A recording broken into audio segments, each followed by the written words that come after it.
बिस्मिल्लाहिर्रहमानिर्रहीम। ग़ज़वा खंदक वो खंदक थी जिसमें हमारे नबी हज़रत मोहम्मद सल्लल्लाहु अलैहि वसल्लम ने 2 पत्थर अपने पेट पर बांधे हुए थे। उस वक़्त आप सल्लल्लाहु अलैहि वसल्लम के साथ सहाबा कराम भी और आप सल्लल्लाहु अलैहि वसल्लम की आल भी मौजूद थी। तो उस मुश्किल हालात में हज़रत मोहम्मद सल्लल्लाहु अलैहि वसल्लम फरमाते हैं तमाम सहाबा को भी और अपनी औलाद को भी कि सब ये पढ़ो हामीम ला युनसरून। आप सल्लल्लाहु अलैहि वसल्लम ने तब सबको हुक्म दिया था कि इस वजीफ़ा को पढ़ें हामीम ला युनसरून। हामीम ला युनसरून ये कुरान पाक में अल्फाज आते हैं। हामीम हरूफ मुक़त्तआत में से लिया गया है और उसकी बहुत ज़्यादा फजीलत है क्योंकि दूसरे हरूफ मुक़त्तआत की निस्बत हामीम कुरान पाक में 7 बार आया है। कुरान पाक में हामीम ला युनसरून ये दोनों अल्फाज अलग अलग बयान हुए हैं, लेकिन हदीस में इनको इकट्ठे बयान किया गया है। हामीम ला युनसरून ये एक ऐसा अमल है, ये एक ऐसा वजीफ़ा है जिसको हमारे प्यारे नबी हज़रत मोहम्मद सल्लल्लाहु अलैहि वसल्लम ने ग़ज़वे खंदक के मौका पर इतनी मुश्किल, इतनी परेशानी में, भूख में और दुश्मनों के ख़तरे में खुद अंजाम दिया था और सहाबा कराम और अपनी आल को भी इसको पढ़ने का हुक्म दिया गया। अस्सलामु अलैकुम वरहमतुल्लाहि वबरकातुहू। प्यारे दोस्तों, आज मैं आपको हुज़ूर पाक सल्लल्लाहु अलैहि वसल्लम के बताए हुए ख़ास वजीफ़ा के बारे में बताऊंगी। ये एक ऐसा अमल है जिसको आप सल्लल्लाहु अलैहि वसल्लम ने ख़ुद भी किया और अपने सहाबा कराम और आल को भी इसके करने का हुक्म दिया था। प्यारे दोस्तों, ये एक ऐसा वजीफ़ा, पावरफुल वजीफ़ा है जिसको करने से आपकी मुश्किल हालात, तंगदस्ती, परेशानी और हर तरह की मुसीबत दूर हो जाएगी।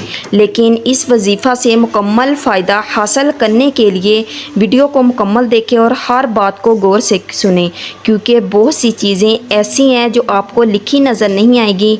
उनके बारे में मैं आपको बताऊँगी और समझाऊँगी कि वजीफ़ा को किस वक़्त करना है और किस तरह करना है। लेकिन इन सब को जानने के लिए ज़रूरी है कि आपको वीडियो को मुकम्मल देखें और हर बात को गौर से सुनें। अब मैं आपको वजीफ़ा के बारे में बताती हूँ कि वजीफ़ा आपने किस तरह करना है और किस वक़्त करना है। प्यारे दोस्तों, अमल का, इस वजीफ़े का मुकम्मल तरीका गौर से सुनिएगा। आपने इशा की नमाज के बाद 2 रकअत सलातुल हाजात पढ़ लेने हैं। इशा की नमाज के बाद आपने 2 रकअत सलातुल हाजात पढ़ लेने हैं और वही मुसल्ले पर बैठे, उसी जगह बैठे आपने फिर हामीम ला युनसरून इसको 41 मरतबा पढ़ना है। इशा की नमाज के बाद आपने हामीम ला युनसरून 41 मरतबा पढ़ना है। इसको 41 मरतबा पढ़ने के बाद आपने फिर क्या करना है, दुरूद शरीफ को पढ़ना है और इसको आपने ताक अदाद में पढ़ना है। 3 बार पढ़ लें, 7 बार पढ़ लें या 11 बार पढ़ लें। जब ये सारा अमल हो जाए, यानी आपने इशा की नमाज लाजमी पढ़नी है, 5 वक़्त की नमाज की पाबंदी करनी है।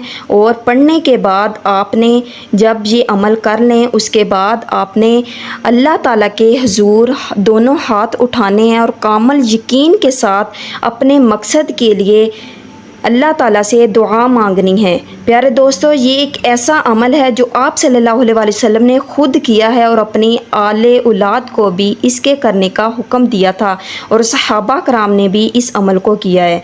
तो कामल यकीन के साथ आप इस अमल को करें तो आपकी जो भी मुश्किल हुई, परेशानी हुई, तंगदस्ती हुई तो इंशाअल्लाह दूर हो जाएगी।